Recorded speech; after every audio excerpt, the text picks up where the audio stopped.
আলহামদুলিল্লাহ রাব্বিল আলামিন ওয়াসসালাতু ওয়াসসালামু আলা আশরাফিল আম্বিয়া ওয়াল মুরসালিন ওয়া আলা আলিহি ওয়া সাহবিহি আজমাইন আম্মা বা'দ। সর্বপ্রথম আমরা রব্বুল আলামিনের শাহী দরবারে লাখো কোটি শুকরিয়া আদায় করছি, যিনি আজকে আমাদেরকে এই ইসলাম শিক্ষা কোর্সের এই ক্লাসে হাজির হওয়ার তৌফিক দান করেছেন। এই জন্য সকলেই আমরা রব্বুল আলামিনের দরবারে শুকরিয়া আদায় করি, পড়ি আলহামদুলিল্লাহ। অতঃপর সালাত সালাম এবং অবারিত শান্তির ধারা বর্ষিত হোক সর্বকালের সর্বশ্রেষ্ঠ মহামানব প্রিয় নবী মুহাম্মদ রাসূলুল্লাহ সাল্লাল্লাহু আলাইহি ওয়াসাল্লামের প্রতি। আমরা প্রিয় নবীর প্রতি একবার সালাত ও সালাম পেশ করি, সকলেই পড়ি সাল্লাল্লাহু আলাইহি ওয়াসাল্লাম। মোহতারাম মুআজ্জাজ প্রাণপ্রিয় উপস্থিতি, সম্মানিত দিনী ভাই এবং বন্ধুগণ, 100 কাবিরা গুনার মধ্যে আজকে আমাদের যে আলোচ্য বিষয় সেটি হচ্ছে উদ্ধত, অহংকারী এবং কঠোরভাষী মানুষ সম্পর্কে ইসলাম কি বলে। সমাজে কিছু মানুষ আছে যারা অত্যন্ত উগ্র মেজাজি, কঠোর ভাষা প্রয়োগ করে, আচার আচরণের মধ্যে রূঢ়তা ও রুক্ষতা দেখা যায়, চরিত্র খুবই নিকৃষ্ট স্বভাবের। তো ইসলাম এই জাতীয় খারাপ চরিত্রের মানুষের ব্যাপারে কি বলেছে সেটি আজকে আমাদের আলোচ্য বিষয়। প্রিয় বন্ধুগণ, ইসলাম মানুষকে সভ্যতা, উন্নত চরিত্র, শালীনতা, ভদ্রতা, নম্রতা এবং মানুষের সাথে সুন্দর আচরণ করতে শেখায়। মানুষের মধ্যে যদি কোনো খারাপ চরিত্র থাকে, ইসলাম চাই মানুষ সেগুলো থেকে মুক্ত হোক। মানুষের চরিত্র সুন্দর হলেই মানুষ সুন্দর হয়। বাহ্যিক চেহারা দিয়ে মানুষের প্রকৃত সৌন্দর্য প্রমাণিত হয় না। যখন একজন মানুষের আচার আচরণ, কথাবার্তা, লেনদেন এবং তার চরিত্র সুন্দর হবে, মধুময় হবে, আকর্ষণীয় হবে, সেই প্রকৃত আকর্ষণীয়, সেই প্রকৃত সুন্দর। অনেক দেখতে সুন্দর, হ্যান্ডসাম মানুষ আছে, কিন্তু তাদের আচরণ খুবই নিকৃষ্ট, খুবই দুর্গন্ধময়, উদ্ধত, অহংকারী। তো আসলে মানুষ বাহ্যিক চেহারা দেখে যদি কাউকে ভালোবাসে তাহলে সেটা হচ্ছে মূর্খতা। বাহ্যিক সৌন্দর্য যে কোনো সময় পরিবর্তন হয়ে যেতে পারে, যে কোনো একটা অ্যাক্সিডেন্টে পরিবর্তন হতে পারে, বার্ধক্য এলে সেই সৌন্দর্য আর থাকবে না। কিন্তু একজন মানুষের আচার আচরণ, নীতিনৈতিকতা, ভদ্রতা, শালীনতা, মিষ্টি কথা যদি থাকে, এটা কিন্তু তার সাথে মৃত্যু অবধি থেকে যাবে। এই যে প্রকৃত সৌন্দর্য রয়েছে মানুষের কথার মধ্যে, মানুষের আচরণের মধ্যে। হ্যাঁ, কারো যদি চেহারা সুন্দর হয়, পাশাপাশি আচার আচরণও সুন্দর হয়, তবে নিঃসন্দেহে সেটা সোনায় সোহাগা। কিন্তু একজন হয়তো কুশ্রী মানুষ, কিন্তু তার আচরণ যদি ভালো হয়, তার জ্ঞান গরিমা, মানব কল্যাণে কাজ করা এবং সত্যের উপরে অবিচলতা, এগুলো যদি থাকে, তাহলে নিঃসন্দেহে সেও রব্বুল আলামিনের খুবই প্রিয়। এবং আমাদেরও উচিত এই জাতীয় মানুষকে সম্মান জানানো, তাদেরকে ভালোবাসা। যদিও দেখতে সুন্দর না হয়, যদিও কালো হয়, কুষ্টি হয়, বেটে হয়। লোকমান হাকিমের কথা আমরা জানি, কোরআনে কারিমে রব্বুল আলামিন তার উপদেশাবলী উল্লেখ করেছেন। সূরা লোকমান হিসেবে একটি সূরা রয়েছে, লোকমানের নামে আল্লাহ সুবহানাহু ওয়া তাআলা সূরা নাজিল করেছেন এবং সেখানে এই লোকমান হাকিমের কথাগুলো রব্বুল আলামিন উল্লেখ করে দিয়েছেন। অথচ এই লোকমান হাকিমের পরিচয় সম্পর্কে যতটুকু জানা যায়, তিনি ছিলেন একজন কাফরি গোলাম, মানে কৃষ্ণকায় এবং বেটে সাইজের একজন গোলাম। কিন্তু তার কথাবার্তা, তার আচরণ ছিল অত্যন্ত প্রজ্ঞাপূর্ণ। তো ওই লোকমান তার সন্তানকে কিছু উপদেশ দিয়েছিলেন। সেই উপদেশগুলো রব্বুল আলামিন এতটাই পছন্দ করেছেন যে শেষ জমানার সকল মানুষের জন্যে উপদেশ বার্তা হিসেবে মহাগ্রন্থ আল কোরআনে কারিমে আয়াত হিসেবে নাজিল করে দিয়েছেন। সুবহানাল্লাহ। প্রিয় বন্ধুগণ, যাই হোক, আমরা সেদিকে যাচ্ছি না। তাহলে একজন মানুষের বাহ্যিক বেশভূষা, সৌন্দর্য যদি নাও থাকে, তার যদি জ্ঞান, গরিমা, প্রজ্ঞা, মেধা, যোগ্যতা এবং সুন্দর নীতিনৈতিকতা, সুন্দর কথাবার্তা থাকে, তাহলে সেই শ্রেষ্ঠ, সেই সম্মানের পাত্র, সেই মর্যাদার অধিকারী। আবু জাহেল, আবু লাহাব, এরা তারা এগুলোর ক্ষেত্রে ছিল অত্যন্ত সুন্দর চেহারার অধিকারী, উজ্জ্বল চেহারার অধিকারী। কিন্তু আল্লাহ সুবহানাহু ওয়া তাআলা আবু লাহাবের ব্যাপারে কোরআনে কারীমের আয়াত নাজিল করেন নাই। আল্লাহ তাআলা বলেন নাই তাব্বাত ইয়াদা আবি লাহাব। সূরা লাহাবের মধ্যে রব্বুল আলামিন তার ধ্বংস কামনা করেছেন এবং সে নিশ্চিতভাবে জাহান্নামী হবে সেই কথা উল্লেখ করেছেন। প্রিয় বন্ধুগণ, তাহলে বোঝা যাচ্ছে যে ঈমান, সৎকর্ম, সুন্দর আচার আচরণ, দ্বীনের প্রতি ভালোবাসা, এগুলো হচ্ছে মানুষের প্রকৃত সম্পদ, প্রকৃত সৌন্দর্য। আল্লাহর কাছে এগুলোরই মূল্যায়ন রয়েছে। হাদিসে রয়েছে, নবী আকরাম সাল্লাল্লাহু আলাইহি ওয়াসাল্লাম বলেছেন, ইন্নাল্লাহা লা ইয়ানজুরু ইলা সুওয়ারিকুম ওয়ালা ইলা আমওয়ালিকুম ওয়ালাকিন ইয়ানজুরু ইলা কুলুবিকুম ওয়া আমালিকুম। আল্লাহ সুবহানাহু ওয়া তাআলা তোমাদের চেহারা দেখবেন না, তোমাদের অর্থ সম্পদও দেখবেন না, কিন্তু দেখবেন তিনি তোমাদের অন্তরসমূহ এবং কর্মসমূহ। আল্লাহ সুবহানাহু ওয়া তাআলা আমাদের অন্তরগুলো দেখতে চান এবং আমাদের কৃতকর্ম সম্পর্কে তিনি খোঁজ খবর নিতে চান। কার আমল কত সুন্দর, কার অন্তরটা কত সুন্দর, পরিচ্ছন্ন, পবিত্র, আল্লাহ এবং রাসূলের ভালোবাসায় পরিপূর্ণ, ঈমান দ্বারা পরিপূর্ণ। আল্লাহ সুবহানাহু ওয়া তাআলা এই অন্তরগুলোই দেখতে চান, যাচাই বাছাই করতে চান।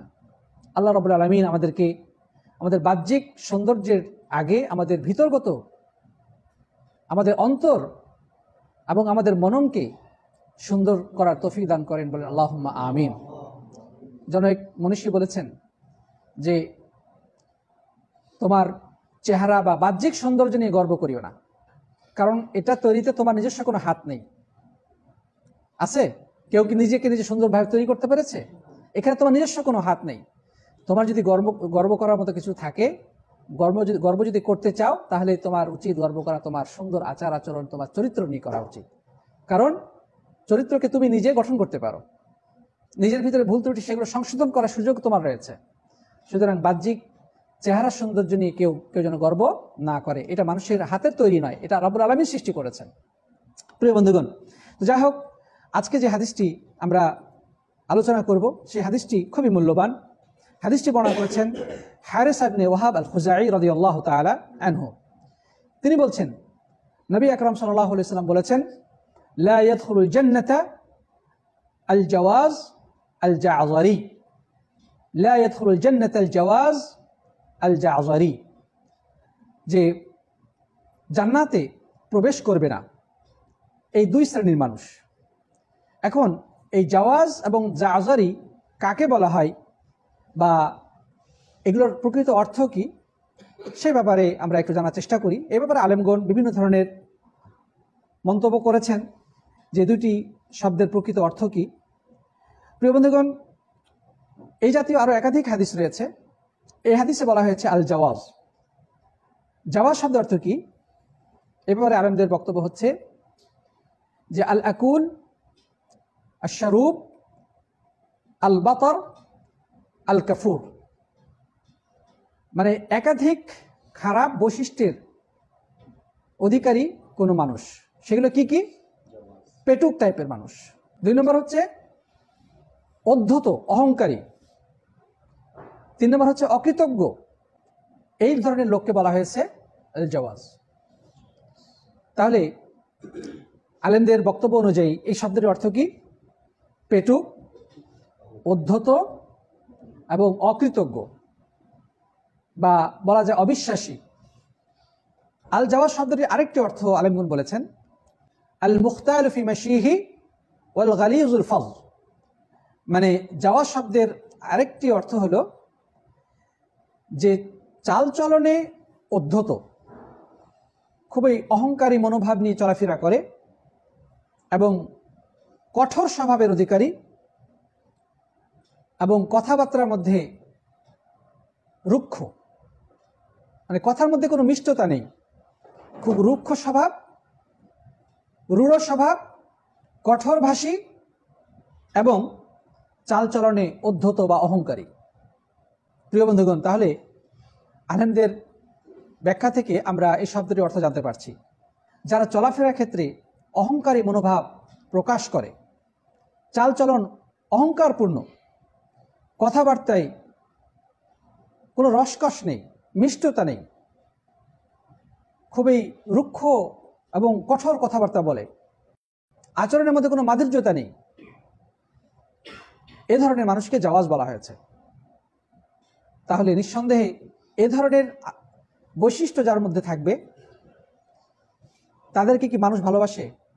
না, মানুষ ভালোবাসে যাদের কথার মধ্যে মিষ্টতা আছে, আচরণের মধ্যে নম্রতা রয়েছে, যাদের কাছে গেলে মনে প্রশান্তি আসে, যাদের মুখের কথা শুনলে ভালো লাগে, হাসি খুশি দেখা যায়, নিরাপত্তা অনুভব করা যায় যে সে আমার কোনো ক্ষতি করবে না, সহজ সরল, সাদাসিধে। সাদাসিধে অর্থ এই নয় যে সে কিছু দুনিয়ার কিছু বোঝে না, এমনটি না। মনের মধ্যে কোনো প্যাস গোছ নাই, মনের মধ্যে কোনো কুটিলতা নেই, এই জাতীয় ব্যক্তিকে মানুষ ভালোবাসে, আল্লাহ তাআলাও ভালোবাসেন।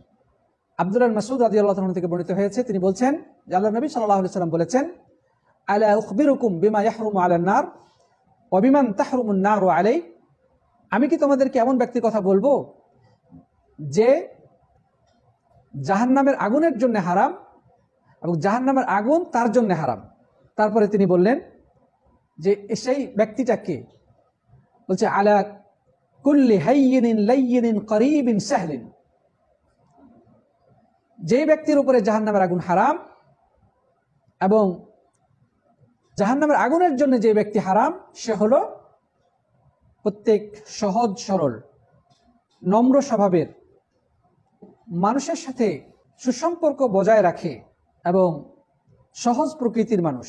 এই শ্রেণীর মানুষের জন্য আল্লাহ রাব্বুল আলামিন জাহান্নামের আগুন হারাম করে দিয়েছেন। সুবহানাল্লাহ।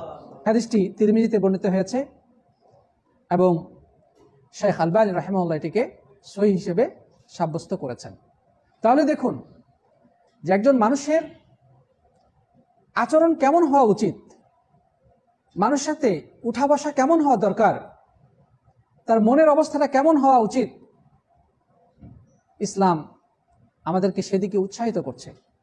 আমরা যেন এই ধরনের বৈশিষ্ট্য মণ্ডিত হতে পারি, তবেই আমরা আল্লাহর প্রিয় ভাজন হতে পারবো।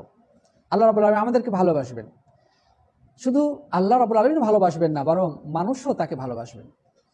সমাজে তাকে সম্মান করা হবে, মানুষ তাকে ভালোবাসবে, কারণ মানুষ রুক্ষতাকে ভালোবাসে না, অহংকারকে ভালোবাসে না। মানুষ ভালোবাসে যাদের মনের মধ্যে কোনো কুটিলতা নেই, শান্তশিষ্ট, ভদ্র, নম্র, এই ধরনের মানুষকে সবাই ভালোবাসে।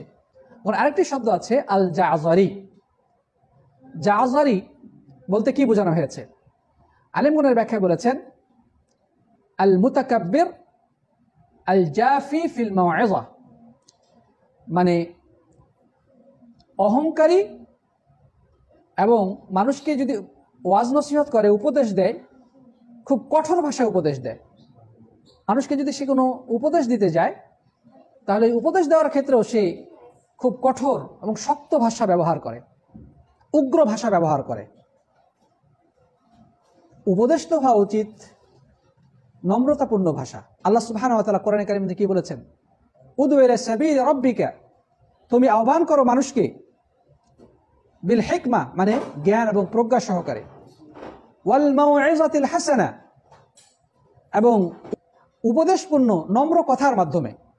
তো কিছু মানুষের আচরণ হচ্ছে যে স্টেজে উঠে মানুষকে হুমকি ধমকি এবং আক্রমণের ভাষায় কথা বলে, উগ্রতাপূর্ণ ভাষা ব্যবহার করে, অথচ কোরআন হাদিসে এ ব্যাপারে কোনো নির্দেশনা আসেনি, বরং এর বিপরীত নির্দেশনাটাই আমরা খুঁজে পাই। প্রিয় বন্ধুগণ, আল্লাহ সুবহানাহু ওয়া তাআলা কোরআনে কারীমের মধ্যে বলেছেন, উদউ ইলা সাবিলি রাব্বিকা বিল হিকমাতি ওয়াল মাউইযাতিল হাসানা। মাউইযা হাসানার ব্যাপারে ইমাম বাগাবী রাহিমাহুল্লাহ বলছেন, হুয়াল কাউলুল লাইয়িনুর রাকীক, কথা হবে অত্যন্ত নম্রতাপূর্ণ, মিন গায়রি গিলযাতিন ওয়ালা তা'নিফ, যে কথার মধ্যে কোনো রুক্ষতা থাকবে না, কঠোরতা থাকবে না, হুমকি ধমকি থাকবে না, এটাকে বলা হয় মাউইযায়ে হাসানা। আল্লাহ তাআলা আমাদেরকে বলছেন যে মানুষকে দাওয়াত দাও, মানুষকে আহ্বান করো আল্লাহর রাস্তায় এইভাবে, মানে নম্র এবং মাধুর্যপূর্ণ সুন্দর উপদেশপূর্ণ কথার মাধ্যমে। যার মধ্যে কোনো হুমকি ধুমকি থাকবে না, আক্রমণাত্মক কোনো কথাবার্তা থাকবে না, রুক্ষতা থাকবে না, এই জাতীয় কথা দ্বারা মানুষকে আহ্বান করো।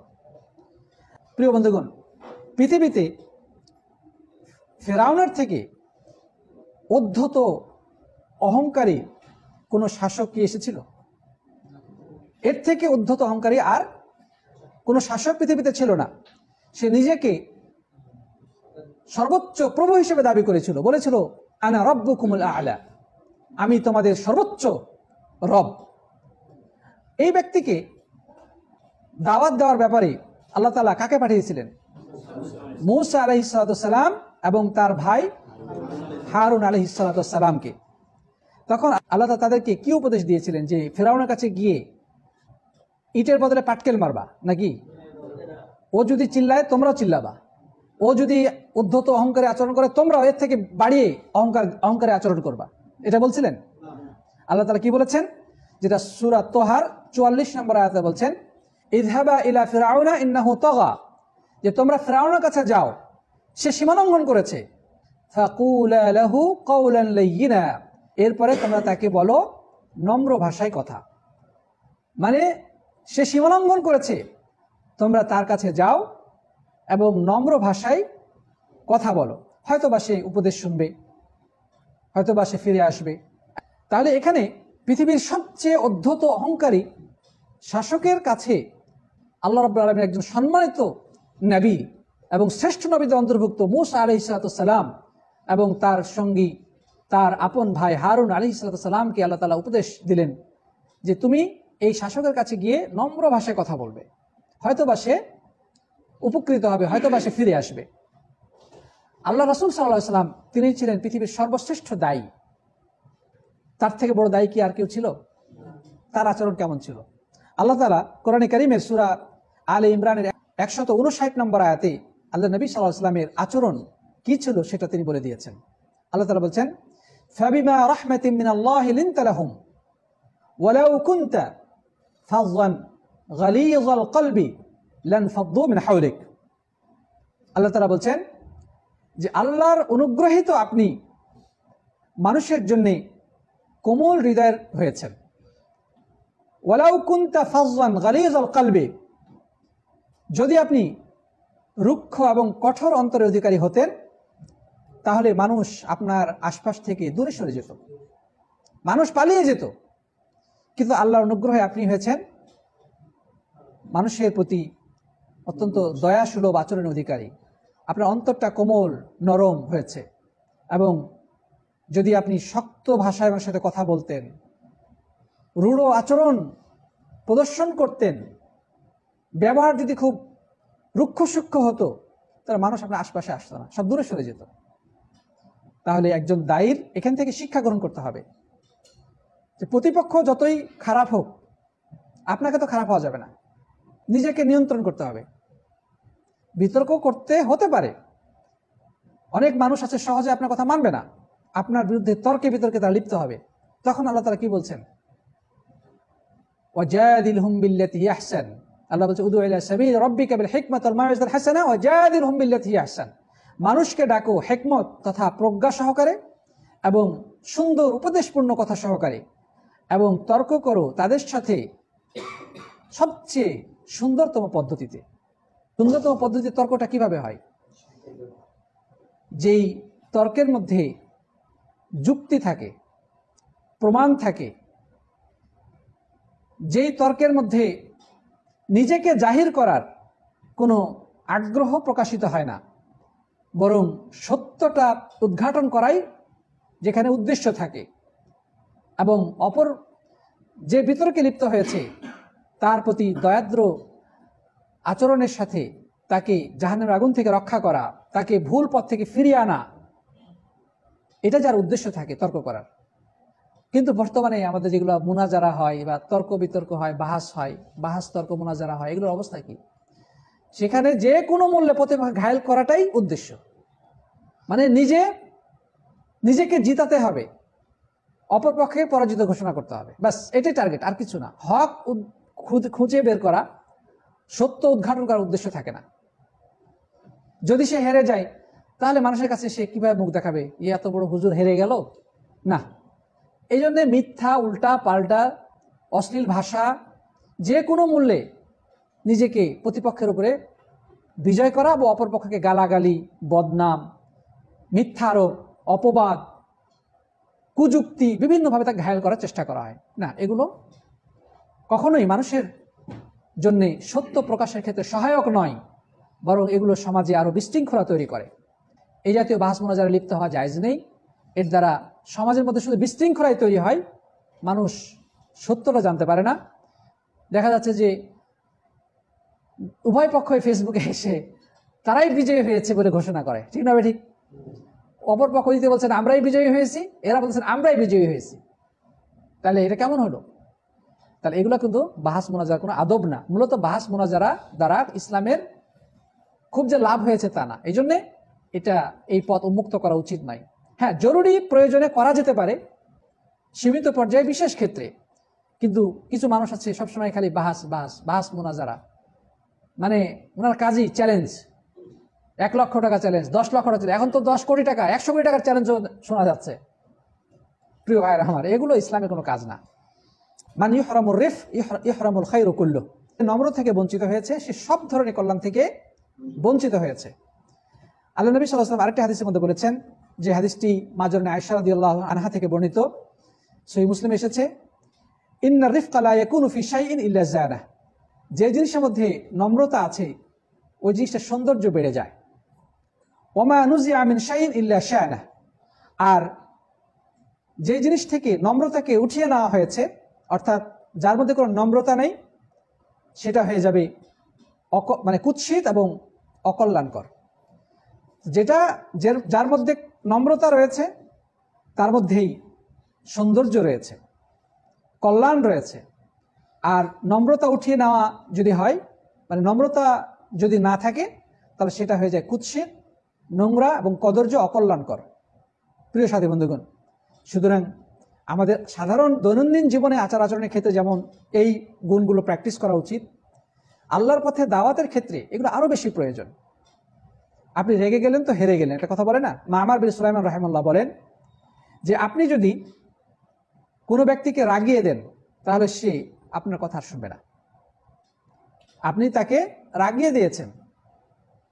মানুষ যখন রেগে যায় তখন ব্রেন ঠিক মতো কাজ করে না, তখন সে সত্য গ্রহণ করে না। যতই যুক্তি দেন, সে যুক্তি তার মাথায় ঢুকবে না। এই জন্যে কথা বলার ক্ষেত্রে রাগকে নিয়ন্ত্রণ করতে হবে, কন্ট্রোল করা জরুরি। আরবিতে একটা প্রবাদ বাক্য রয়েছে, মান লানাত কালিমাতুহু ওয়াজাবাত মুহাব্বাতুহু। কারো ভাষা যদি নম্র হয় তাহলে তাকে ভালোবাসাটা অপরিহার্য হয়ে দাঁড়ায়। কারো কথাবার্তা, ভাষা যদি নম্রতাপূর্ণ হয় তাহলে তাকে ভালোবাসা আবশ্যক হয়ে যায়। মানে আপনি না চাইলেও তাকে ভালোবাসবেন। প্রিয় সাথী বন্ধুগণ, দাওয়াতের ময়দানে এই জিনিসটা অত্যন্ত বেশি গুরুত্বপূর্ণ। দৈনন্দিন জীবনও যেভাবে আমাদের গুরুত্বপূর্ণ, আমাদের স্ত্রী পরিবারের সাথে আচরণের ক্ষেত্রে, কলিগস, আমার কর্মক্ষেত্র, রাস্তাঘাটে, বাজারে, এই জায়গাগুলোতে আমাদের এই আচরণগুলো প্র্যাকটিস করা উচিত।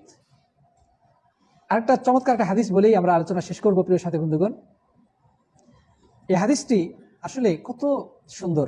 আল্লাহ নবী সাল্লাল্লাহু আলাইহি ওয়াসাল্লাম বলেছেন, ইন্নাল্লাহা ইয়াবগুযু কুল্লা জাযরিয়িন জাওয়াজ।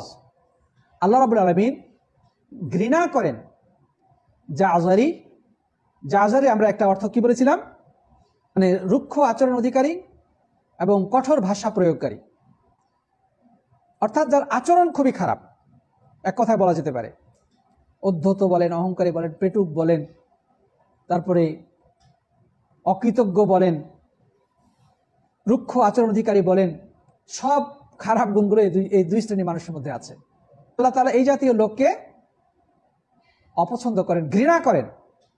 রব্বুল আলামিনের কাছে দোয়া করি তিনি যেন আমাদেরকে তার প্রিয় ব্যক্তিদের মধ্যে যে গুণগুলি থাকাকে তিনি পছন্দ করেন, সেই ধরনের গুণ বৈশিষ্ট্য অর্জন করার তৌফিক দান করেন, আল্লাহুম্মা আমিন। এবং যে সমস্ত বৈশিষ্ট্যকে আল্লাহ তাআলা ঘৃণা করেন সেগুলো থেকে তিনি যেন আমাদেরকে মুক্ত করেন, আল্লাহুম্মা আমিন। জাযাকুমুল্লাহু খাইরান। হাদা ওয়া সাল্লাল্লাহু আলা নবিয়িনা মুহাম্মদ وعلى آله وصحبه أجمعين. سبحانك اللهم وبحمدك أشهد أن لا إله إلا أنت أستغفرك وأتوب إليك.